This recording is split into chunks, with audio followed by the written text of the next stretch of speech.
নিয়মিত বিডিআরদের সাক্ষাৎকার নিতাম, কিন্তু একটা পর্যায়ে আমাকে আমার বন্ধু বান্ধব আমার পরিবার এটা জানতে পেরে হুঁশিয়ার করে দিল। তারা বলল এটা নিয়ে কোনো কিছু বলা যাবে না, অত্যন্ত স্পর্শকাতর, এটার ব্যাপারে কোনো কিছু বললে কেলেঙ্কারি হয়ে যাবে। কিন্তু সেই নোটগুলি আমার এখনো আছে এবং যাদের সাক্ষাৎকার নিয়েছি সেটার ভিত্তিতেই আমি কথাগুলি বলছি।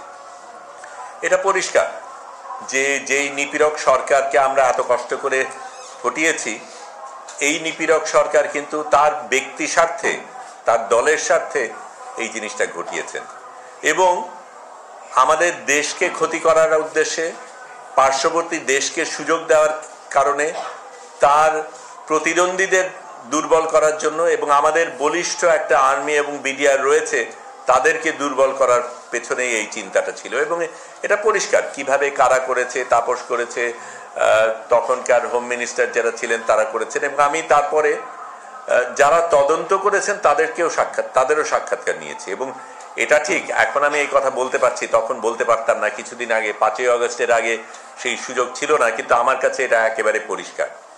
তার সাথে আমি ছোট্ট কয়েকটা জিনিস বলি আপনাদের বোঝানোর জন্য যে কি ধরনের মানুষগুলি এই কারাগারে ছিল। আমি প্রথমে সূর্যমুখীতে ছিলাম, তারপরে আমাকে ডিভিশন দেওয়া হয়। ডিভিশনে থাকলে একটা সুবিধা হয়, একটা বিছানা থাকে, একটা মশারি থাকে, মশারির জাল থাকে।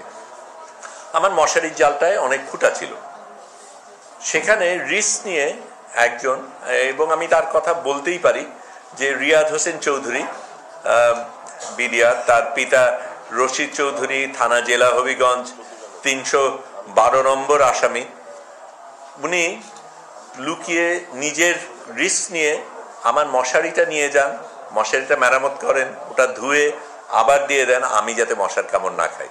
আমি দুধ খেতে পছন্দ করি বলে আমার জন্য দুধ নিয়ে আসেন। আমি এগুলি আমার জন্য করা হয়েছে বলে বলছি না, মানুষটা কিরকম ছিল সেটার কথা বলছি। আবার তার মাধ্যমে তিনি এখনো জেলে, এবং জেলে থাকার কারণে আপনাদের সামনে এই কথাগুলি বলতে পারছেন না। জেলে থাকার কারণে যার তিনি ব্যাটম্যান ছিলেন মেজর শফিকুল ইসলাম, তার কথা বলতে পারছেন না যে সেই সময় শফিকুল ইসলামের স্ত্রীকে সে নিজের রিস্ক নিয়ে ওখান থেকে পালানোর ব্যবস্থা করে যাতে সে নিরাপদে বাইরে যেতে পারে। এটা একজন ব্যক্তি রিয়াদ, যাকে আমি চিনি, জানি, দেখেছি, কিন্তু অনেক ব্যক্তি এরকম ছিল বিডিআরের যারা একেবারেই নিরীহ ব্যক্তি, যারা এই একজন নিপীড়ক সরকারের মানে একেবারে নির্যাতন করে সারা দেশকে যে অত্যাচার করেছে তার স্বার্থে এতগুলি মানুষ রক্ত দিয়েছে। তারা সত্যিকার অর্থে কোরবানির খাসি, তাদের বলি দেওয়া হয়েছে এই সরকারের স্বার্থে। এবং এখন যেই জিনিসটা হচ্ছে সেটা যদি চলতে থাকে তাহলে এই কোরবানির খাসিদের আমরা রক্ষা করতে পারবো না। আমাদের দায়িত্ব রয়েছে আমাদের ভাই বোনদের প্রতি, যারা আমাদেরকে রক্ষা করেছে তাদের পাশে দাঁড়ানো। এবং সেইখানে আমি ছোট্ট কয়েকটা জিনিস এর সাথে যুক্ত করি, কারণ এটা তো পরিষ্কার যেই জিনিসগুলি হয়েছিল, যেই ষড়যন্ত্রগুলি হয়েছিল, কারা করেছিল, কারা এসেছিল, কাদের সাথে আলাপ হয়েছিল, প্রত্যেকটা জিনিস আমাদের জানা রয়েছে।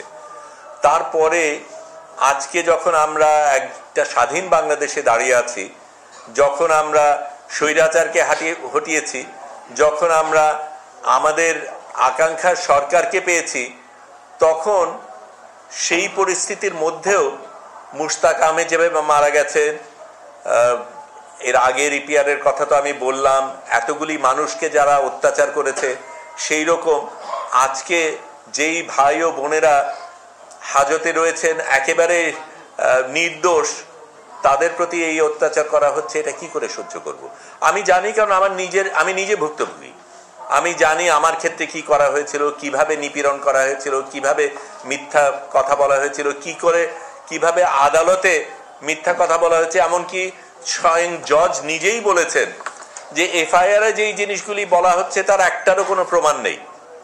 বিডিআরদের ক্ষেত্রে যা যা বলা হচ্ছে তার কোনোটার একটাও প্রমাণ নেই, সাজানো, বানোয়াট। অথচ সেই ভয়টা ছিল, সেই কারণে লোকে কথা বলতে পারেনি। আমি আবারও বলছি, যারা তদন্তকারী তাদের সাথে আমি কথা বলেছি, আমি বিডিআরদের সাথে কথা বলেছি।